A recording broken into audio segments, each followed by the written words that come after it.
keluarga korban Haji M. Yakub terjawab sudah berkat kerja keras pihak Polres Dompu sehingga berhasil mengungkap dan mengamankan 2 pelaku yang diduga sebagai pembunuh. Menurut Kasat Reskrim Polres Dompu Ibtu Ivan Rolans, Christopher STK melalui Pak Urhumas Aibtu Hujaifan menjelaskan bahwa Satuan Reskrim Polres Dompu perlu diacungi jempol dan menorehkan sebuah prestasi dalam hal mengungkap kasus.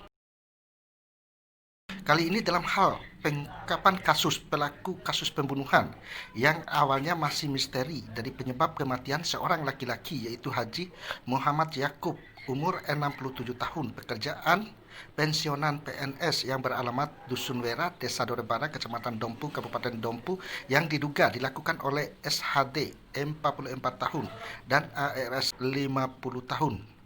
Kasus pembunuhan ini terungkap diawali dengan adanya penemuan mayat pada hari Rabu 15 Juli 2020 sekitar pukul 17.45 WITA bertempat di atas pondok di lahan jagung milik korban. Lonco, Dusun Tente, Desa Dorbara, Kecamatan Dompu, Kabupaten Dompu, NTB.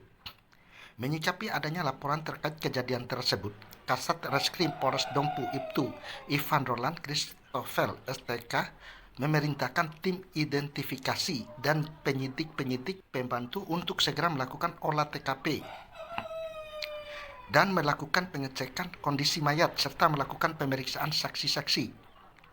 Atas keterangan saksi tersebut, maka penyidik melakukan penangkapan dan dilanjutkan dengan pemeriksaan terhadap SHD dan ARS.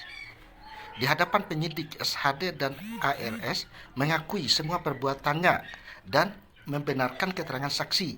SHD pun menambahkan bahwa setelah cekcok dengan korban, SHD yang saat itu merasa jengkel dan marah pada korban, lalu SHD seketika memanggil ARS untuk diajak melakukan penganiayaan terhadap korban. Setelah mengajak ARS, lalu keduanya menemui korban yang saat itu sedang berada di lahan kosong atau persisnya di bawah lahan tanaman jagung milik korban. Setelah berhadapan dengan korban, sekitar pukul 14.25 WITA, tanpa banyak kata, ARS bereaksi dengan cara memeluk dan menggigit tangan korban. Sedangkan SHD mencekik leher korban hingga korban tidak bergerak dan meninggal dunia.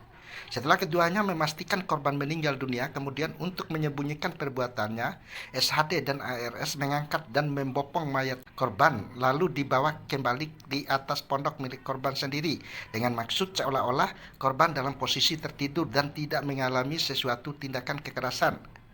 Setelah menyimpan mayat korban, SHD dan ARS meninggalkan pondok tersebut dan kembali ke rumah masing-masing.